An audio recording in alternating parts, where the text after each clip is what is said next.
Lipton Tea and Lipton Soup present Inner Sanctum Mysteries, starring Wendy Barrie.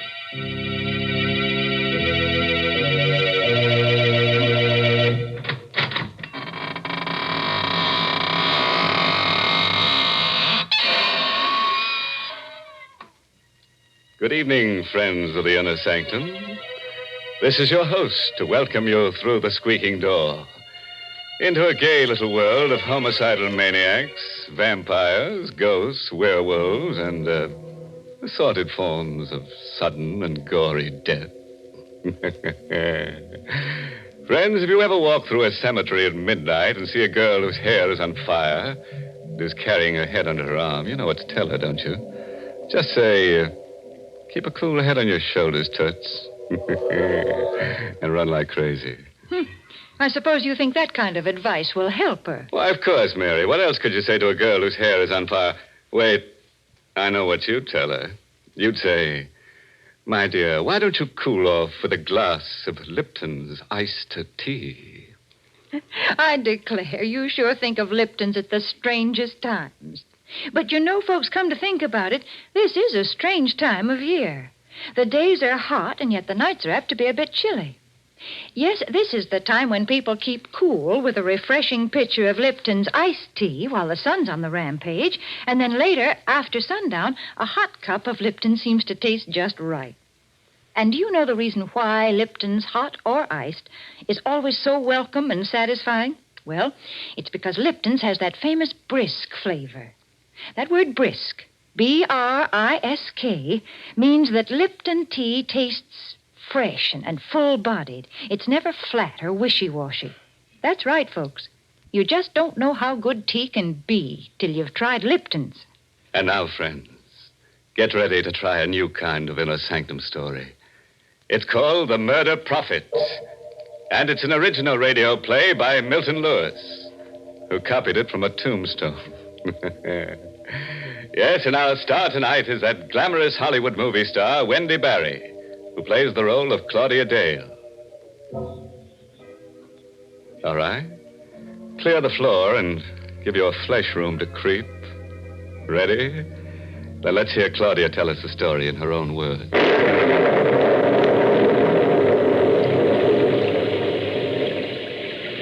At exactly midnight, I saw him for the first time. My headlights picked him up when he hailed me along a lonely stretch of road near my home. I wouldn't have stopped, but the storm was so fierce, I felt sorry for him. I drew up to the side of the road. Thank you. Going far? No, not far. Where to? I'll let you know. Oh, what's that? Where? There on the side. Tombstone. Oh, there's a cemetery where I picked you up. Yes, Birch Lawn.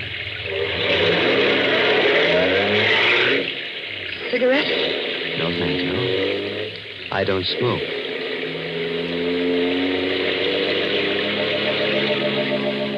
He said nothing for a few minutes.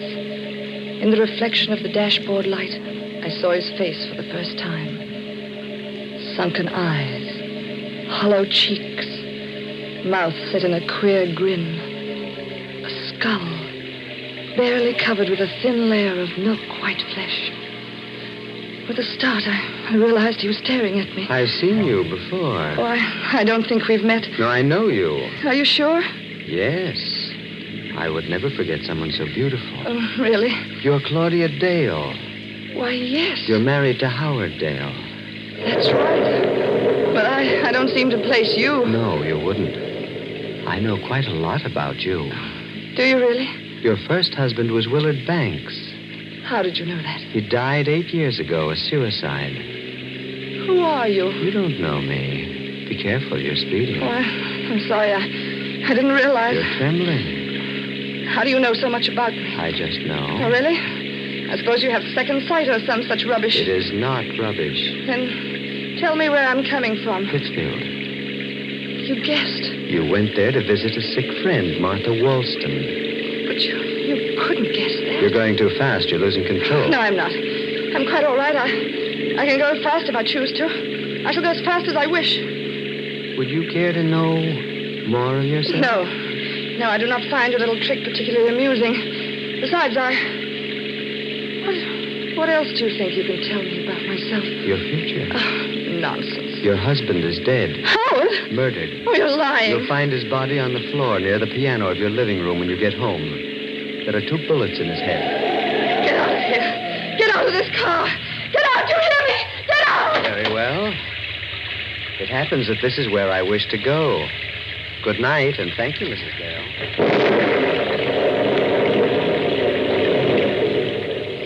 He vanished into the shadows on the side of the road. And then I noticed something white and shining queerly in the spot where he disappeared. I looked closely. It was another tombstone in another cemetery. I raced madly for home, fighting the hysteria that seized me. The nightlight was burning in the living room. It couldn't be true. Howard would take me in his arms and kiss me when I stepped into the house. I rang the bell. No answer.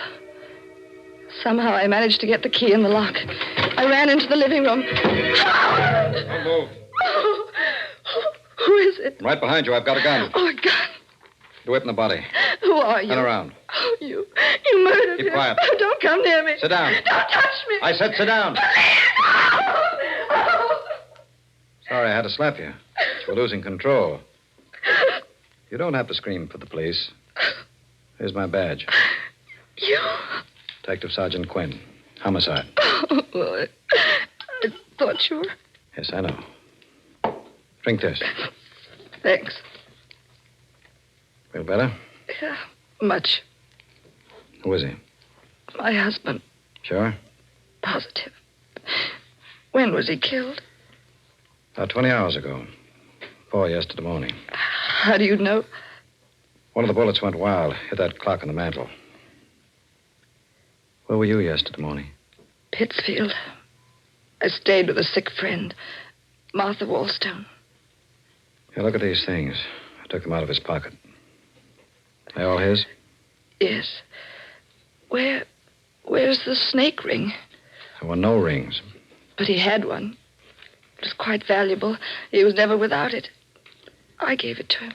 All right, now look. Did he wear it on the 3rd finger of his left hand? Yes. There's a mark, but no ring. When did you come here? I drove in behind you. You left the front door open. I think I know who killed him. Who? A man I met on the road coming here. He knew my husband had been murdered. You did, huh? He even said his body would be near the piano. When did you see this guy? Oh, 10, 20 minutes ago. Picked him up on the road. Where? At Birch Lawn Cemetery. Where'd you drop him? At another cemetery near here. He seemed to walk behind one of the tombstones. Oh, I know it sounds mad, but it happened just as I said. What's his name? I don't know, but he looked like a human cadaver. Like a man who's dead and... Oh, you don't believe me. Why'd you kill your husband? What? What are you saying? You heard me. Well, I told you I was in Pittsfield. Why'd you go there? Martha was ill. Were you there at 4 yesterday morning? Well, of course. Don't lie. Stop shouting at me. I told you who killed him. What are you trying to do to me? Isn't it enough to come home and find Howard like that without you trying to... Oh, in heaven's name, leave me alone. Leave me alone.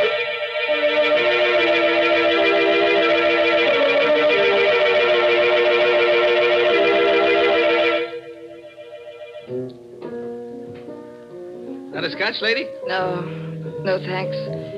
Here, keep the change. I'm leaving. Sit down, Mrs. Dale. Don't go yet. You. Yes. Won't you please sit down? Yes. Didn't expect to find you here. Nor I you. Are they making it difficult? It's a nightmare. You told them about me? Yes. You shouldn't have. They wouldn't understand. Did you kill him? Would you care for another drink, Mrs. Dale? No. Who are you? I'll tell you later.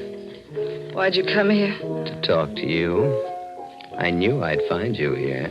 Yes, you knew. You're not so skeptical now. No. What did you want to tell me? that you are the most beautiful woman I have ever seen and that I love you. I've loved you since I first saw you 7 years ago when you came here to live with your husband. Is that why you... Why I killed him? Is that what you meant to say? Yes. I am not an ordinary man, Mrs. Dale, but I'm not a fool. Now, on this card, you'll find my name, address, and telephone. Do you really believe I'd phone you? Yes. There will come a time when you shall want love. Good night, Mrs. Dale. Good night.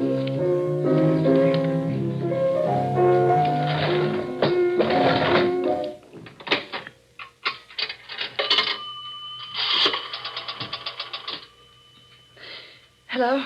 Operator, get me police headquarters and hurry, please.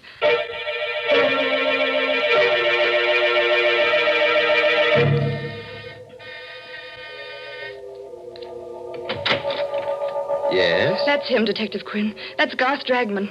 Thank you, Mrs. Dale. Do you mind coming down to headquarters, Mr. Dragman? Not at all. Did she tell you that I murdered her husband? Yes. I thought she would. I'm not angry, Mrs. Dale, and what I told you earlier this evening still goes. I'll come along right now, Mr. Quinn.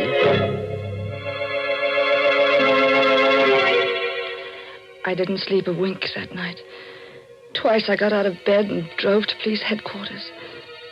The lights were blazing in Quinn's office. I went in the third time. I couldn't bear waiting.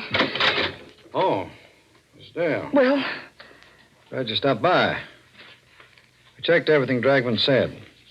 Seemed he was in the same bar and grill where you met him tonight when your husband was killed. you believed him? Naturally. Bartender and several regular customers backed up a story. Seems they all left together after the place was closed to play poker. Well, what about the things he said to me in the car? How could he know about the murder before you or I? That I don't know. Perhaps he does have second sight. Odd-looking fellow, isn't he? You can't arrest a man for murder because of that. He's criminally insane, I tell you. I know he is. My dear Mrs. Dale. Oh. What's the use? I loved Howard. I loved him to the point of insanity. Otherwise, there was no accounting for the things I did when I left police headquarters. I was determined to find the man who murdered my husband. It was towards dawn when I made up my mind what to do. I went to Garth Dragman's home. I was about to ring the doorbell when... Don't ring, Mrs. Dale. The door is open. Come in. You were expecting me? Yes, I was expecting you. Do you still think that I killed him? I don't know what to think anymore. Do you want me to find the person who murdered him? Yes, more than anything in the whole world. See, I have strange gifts, Mrs. Dale. And I do believe I understand the mind of a criminal.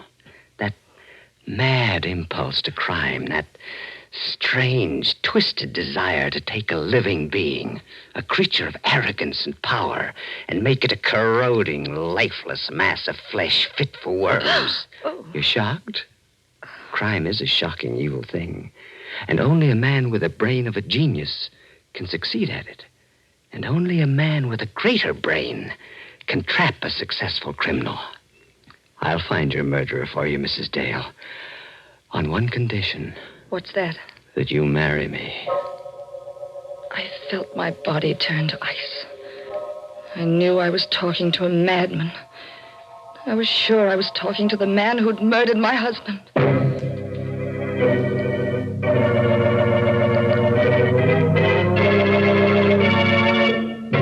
Oh, shucks. It's not so hard to predict a murder. I can do it. It's easy. I predict that there'll be at least one murder every week on Inner Sanctum. Good gracious, yes. You might say it's worth a character's life to appear on this program. Oh, don't feel sorry for them, Mary. Don't forget they can always make a comeback as a ghost on next week's show. In fact, I predict that Claudia's husband will be around one of these Tuesdays. All right, now it's my turn to make a prediction. And I predict that during the coming fall and winter, more people will drink Lipton tea than any other brand. Oh, you said that last year. Yes, and it came true then just as it will now. Folks just naturally seem to prefer Lipton's. If you'd ask a tea expert to explain this preference, he'd say it's because Lipton's has a brisk flavor. You see, that word brisk, B-R-I-S-K, is a technical word. Brisk means that Lipton tea always tastes fresh and tangy. Yes, full-bodied and vigorous, never flat or insipid. So, folks, even if you're not a regular tea drinker, you should try Lipton's. That brisk flavor makes all the difference in the world. All right. Let's get back to the other world now. The world of creeping, crawling horrors. I'll bet you think that Garth Dragman can't really foretell murders. Or do you think that Claudia doesn't have the courage to trap this homicidal Romeo? Or is he the killer? Yeah. We'll let our star, Wendy Barrie, in the role of Claudia, tell you. Go ahead, Claudia. Shock him into the shakes. 2 weeks later, I married Garth Dragman. He was the strangest man I ever knew. He would disappear for days at a time, and then suddenly turn up without warning. He had all the money he wanted, yet I never knew where it came from. There was a closet in his room which was always kept locked and bolted. I knew from the way he acted about it that the closet contained the answer to all the things I wanted to know about him. One night while he was away, I obtained tools and tried to force the lock. Good evening, Claudia. Oh, Garth. You didn't expect me back, did you? No, I knew you'd try to open that closet someday. Well, why do you keep it locked? So that no one but myself shall know what's in there. Not even I? You in particular. But, Garth, You'll not attempt to open it again, will you, Claudia? No. Forgive me for striking you. I'm not quite myself tonight. I sometimes do things I regret when these moods come upon me. He sat down. He seemed terribly exhausted, completely spent. But there was a strange, wild light in his eyes. He seemed like a man intoxicated with some strange drug that few men know the taste of. You do forgive me, don't you, Claudia? Yes, of course. See, it's something that few people know, Claudia, but a person who has extraordinary powers carries an extraordinary burden. You mean your gift of prophecy? Yes, I didn't want to mention it. It seems to upset you so. It doesn't frighten me any longer. Did you read in the newspaper about a woman's body being found in the river? She'd been murdered, garroted. Yes, it was in this evening's paper. They don't know who she is. I can tell you who she is. Josephine Ford. The stupid girl, Claudia. I could have told you that she'd been murdered 3 days ago. How do you know these things? Because I see them. Sort of vision. Now I'm seeing another vision. It's a house, 346 Harbor Street. Near the waterfront, a young woman lies in bed reading. She's very attractive. In an hour, she'll be dead. When the police come, they'll find her body decapitated. The criminal did this to destroy her identity. But who is the criminal? What difference does it make? He'll never be caught. Garth, while you were gone, Martha Wallstone telephoned. She's ill again. Oh. She asked me to come up immediately. Why didn't you go? Well, I was waiting for you to get home before I left. You want to leave immediately? If you don't mind. It's really an emergency. You may go, Claudia. I shall go to sleep. I'm extremely tired.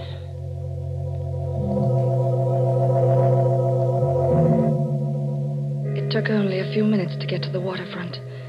I found the house at 346 Harbor Street. I went in. The lamp in the bedroom was burning. I looked at the bed. I fainted. Hey, Mrs. Dale. Think you can sit up now? Detective Quinn. Yes. Hardly expected to find you here. I came because Garth Dragman predicted this would happen. Oh, Mrs. Dale. You still don't believe me? You're a strange woman, all right. You accused this man of killing your husband, and then you married him. I suppose you're going to accuse him of this murder, too. Yes, this and heaven only knows how many others. Miss Dale, do you realize that you haven't got a single piece of evidence to back up your contention? I'll get the evidence tonight. Will you let me have a gun? No. Will you be near my house? I'll need protection. Oh, after all. What must I do to convince you what he is? I've risked my own life. I'm willing to risk it again. He's a monster. You're going to wait until he murders me before you believe what I say. All right. I'll give it a try. I'll come back to your house with you. If you want me for an emergency, smash the window pane. We drove back together. I dropped Detective Quinn on the corner. The house seemed deserted when I came in, but I wasn't taking any chances. I went to the kitchen, got a knife, hid it in the folds of the long-sleeved gown I was wearing. I went into Garth's room. He wasn't there. But the closet door was open. What I saw in there nearly made me ill. Clothes. Garth's clothes. Some of them soaked in blood. I forced myself to examine them. Then I found something that made my heart beat faster. A little jewelry case. I'll take that, Claudia. Oh, Garth. Give me that jewelry case, Oh, no. please. No, don't take it. Thank you. Garth. Get away from that window, Claudia. Go on. Oh, don't shoot, Garth. You were so anxious to see what's in that closet. Well, now you have. And perhaps you'd like to see the latest addition to my collection.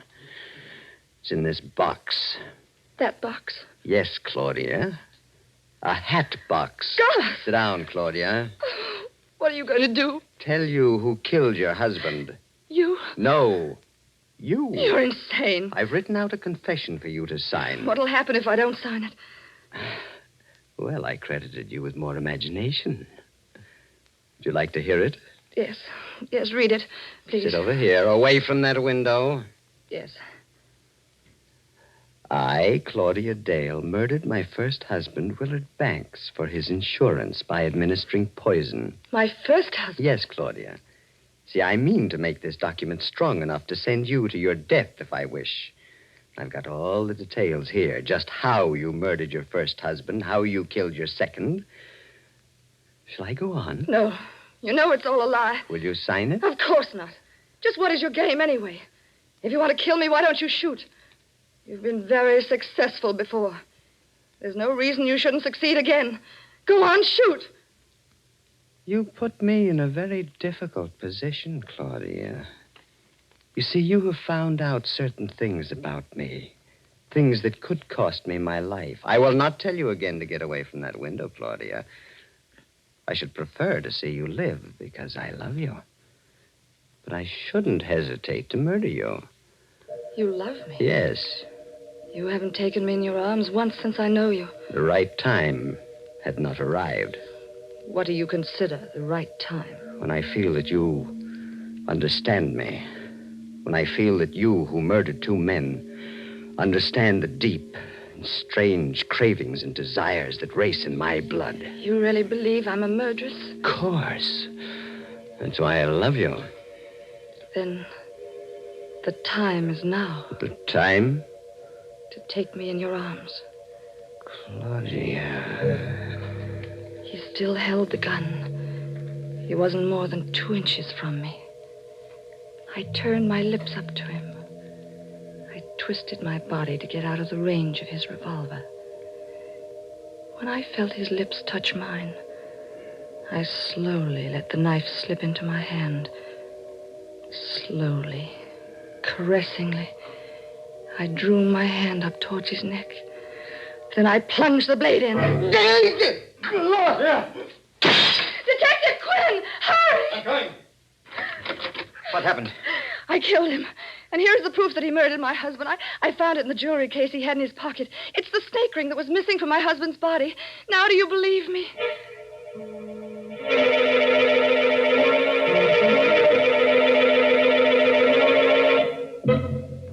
That's the whole story. I realize that you, as the district attorney, must know all the facts. There they are. Thank you. There are a few points in the story that interest me particularly. First, the confession that he asked you to sign. What about it? The confession says that you were out in Pittsfield at 4 a.m. when your husband was killed. You gave your friend Martha Wallstone a sleeping pill, drove her down here, shot your husband, drove back to Pittsfield, turned Miss Wallstone's bedside clock to 4:15 and wakened her. And you gave her the medicine. She thought it was 4:15 and went back to sleep. Garth was very clever at things like that. He had extraordinary brilliance of the insane. And just one question. Was that the way you murdered Howard Dale? I? Oh, but Garth murdered him. The ring proves it. You never had the ring. You put it in the jewelry box. I can't believe what you say. Garth was a homicidal maniac. He predicted the death of the people he murdered. My dear woman, don't you know yet? Know what? Garth Dragman was a detective working out of my office. That's how he knew about those deaths. He was put on the case because we suspected you of murdering your first husband as well as your second. A detective? Yes. And you're going to die for killing him. It's extremely daring and clever of you to murder him. But you never would have gotten away with it if he hadn't kissed you. He kissed you because he fell in love with you. That poor fool.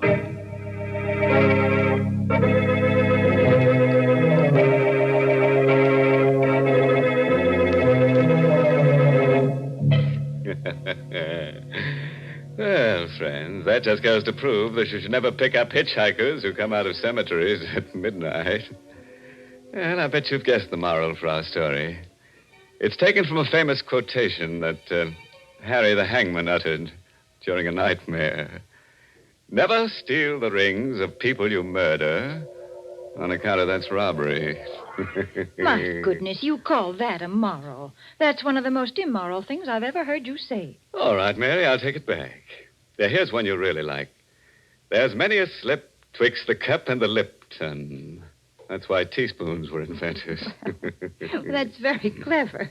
But I guess the reason they're called teaspoons is because people drink tea so many times during the day. Yes, folks enjoy that brisk Lipton tea not just at mealtime, but between meals as well, such as when friends drop in for a visit. That's why it's a good idea always to keep a good supply on hand. So, folks, ask for Lipton tea in the larger, more economical size packages. And now here's a cheerful little thought. You could let a man murder you once, but you'd have to be a stiff to let him do it again. Oh, by the way, this month's Inner Sanctum mystery novel is Puzzle for Wantons by Patrick Quentin. Yes, and next week's Inner Sanctum story, directed by Hyman Brown and brought to you by Lipton Tea and Lipton Soup. Next week's story is about a woman with canary yellow eyes, murderous eyes. Everyone she looks at, she wants to kill. And you know what? She keeps a harpoon in her house. Well, well, you never know what's going to harpoon next. And now I'm afraid it's time to close the squeaking door. So, good night. Pleasant dreams.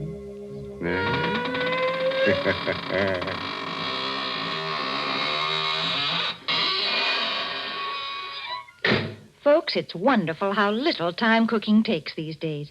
Now, when I was a girl, my mother used to spend half a day making a pot of chicken noodle soup. But now we have Lipton's noodle soup mix. And when you use Lipton's, you just empty the contents of the package into boiling water, and in no time at all, soup's on. And what delicious chickeny tasting soup it is. Yes, Lipton's has an old-fashioned homemade flavor, and it's brim full of tender golden egg noodles. So, folks, don't forget to ask for Lipton's Noodle Soup. And don't forget to tune in next Tuesday night for another Inner Sanctum mystery. This is CBS, the Columbia Broadcasting System.